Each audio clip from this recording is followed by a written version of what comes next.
Manipurda leiriba nupisingna lamdamsigi lengaklonda khunailonda madi senmitlonda chaurba thodang loduna lakli yumbalongi kupkraba sintha singdugi mathakta matamgi thoklebi issue kayadasu achumba mayonda purakpada lamdamsigi nupisingna tengbangli lamdamsigi mingchatki matangdasu malemgi phambakta manipurbu wangna pukhatpikibi nupi sanaroi watte mirabai shanamacha susila panbayai Education ki lamdasu nupina kayarak makok thonglakpa wayal sangda nupina just oiba madi kala sanskriti ki lamdasu lamdamsigi nupisingna masak thokna thodang kaya lauribani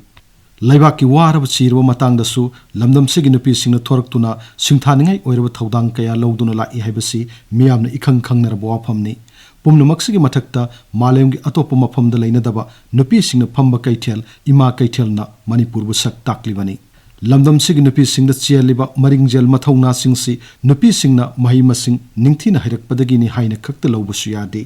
yelhongaidagi lamdamsigi nupisingda top magunsing lu tongda chenduna laklabani kunthahumdo shubai edida nongdalaren pakhangbagi taloi leima laisnana pacha loising lingkhatuna nupisingtagi oiba wayal pathap chatharambagi wafamsu leiri Laima linthoi ngambina mapuroiba maidingu ningthau khombana Anglo lan chatkringai chingsang lakpa sing punchinduna chingmi singna lan horuklabada linthoi ngambina safi lan pi setuna lan thengnaki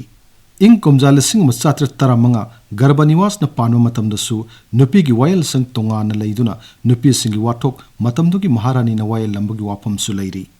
ing komjal sing masanipan taramapandagi lesing masanipan kuntaruk phawa sahi taret kuntaku matamdasu lamdam sigi nupi singna aron basaklonda phisatem morok makup amadi asakpatiki tana khulai oiduna awa singbu maithiba pibada chawruba thodang lawki matamdugi thauna phabi nupi singi lakta awa ngambi leifon leima panbayai ing komjal sing masanipan marputra mathoi gi matung Manipurna British India ki makhada lairaba matamduda British singna lamdam sigi nupi singbu hanthana yenglakpa maram chadaba tax kaya khongbulakpa awa saitheng kaya mayok naring cherak ing komjal singam samapan marida soto sahib ki banglo maina tumna saki British singna Manipur tampak ki nupa singbu kabodagi uwa yaluraga soto sahib ki anu banglo sananaba thaudaraki matamduda iramdamgi nupi singna lamdam sigi nupa sing nakhoina minai gumna sijanaba yaroi haina lan horaktuna British ki supnam sasan gi lalongbu namkhaiki lan adubu ngasi phawba ahanba nupi lan lising ama samapan mari haina khangnari lan aduda thauna phabi nupi singi marakta thingbaijam chanu thamkharani amadi moirang mayum chanu julon khombi panbayai ing komjal sing samapan kuntramapan British India lengakna Manipurda free trade policy linkatuna mapalamdagi lalon potsing pusalaktuna yon bahoraki mapalamdagi seng taknanaba mil sing pusalaktuna iramdamgi seng miramda thadokpa nupi singna sumbalda phau suduna taijaram pumnamak mutharakpa milda taktuna shandong phangba mapanda seng sing thadokibana khusemgi seng tangba thokki khoisaunarab nupi singna miramda seng thadokpa yaroi haina lan horuktuna thingki adubu ngasi phawba ani suba nupi lan haina khangnaduna December ki tang 12 khudingi ningsing thorom pangtokli matamdogi thongna phabi nupi singi marakta laisram amubi tongoubi panbayai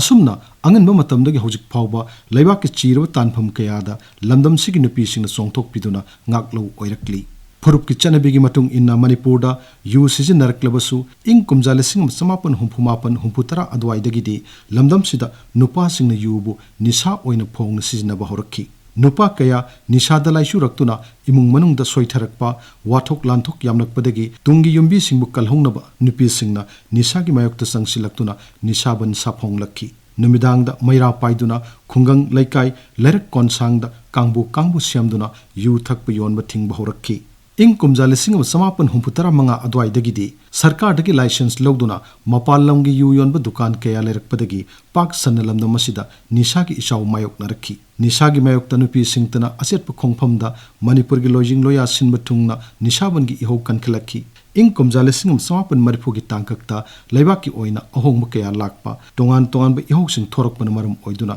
inkhalak liba lamdam sigi nupa singbu aran balambi da khongda kidanaba madi ngak sena bohonabada lamdam sigi nupi singna makutta maira paiduna ahing mingsel khangduna maram da ngak senja bahaunarakki mafam gi nupi singna I pau phaunaduna maira amadi khwangchet na khulai oiduna apunbagi saktamda lingjen manana amatu oina leblakpadagidi ngasi phawba maira paibi haina muttana lerakli खुलगी लैकाईगी अपिक वाथोक्तगिना लैबाकी ओइबा चौबु वाथोक लांथोक फावबदा मैरा पाइबिसिंगना इंथनबा यासिन्ननबा लंगदाई ओइदुना सावरबा थौदांग लौबिरी हौजिक हौजिक ओइरिबा मणिपुर की फिबम असिदसु लमदमसिगी मैरा पाइबी इमासिंगना सोंगथोरक्तुना अचुम्ब मायोन अमदी तंगदु लैताबा पुनसिरोलदा लाक्ननबा होनबा उइ ngasi mirol aikoina pakhang bagi matam da leramba leima leisna gi pacha loisang sahi taret khuntakpa nupi lan nishaban khak kaufam thokte ngasi di manipur gi nupi singi lu tong da top topa thauna lingjen chenduna lakpuduna maram oiduna khunai sida leiriba thodang singasi miyamna ikhang khangna batana tana malem gi phambak ta phawba manipur gi nupi gi phida leiribani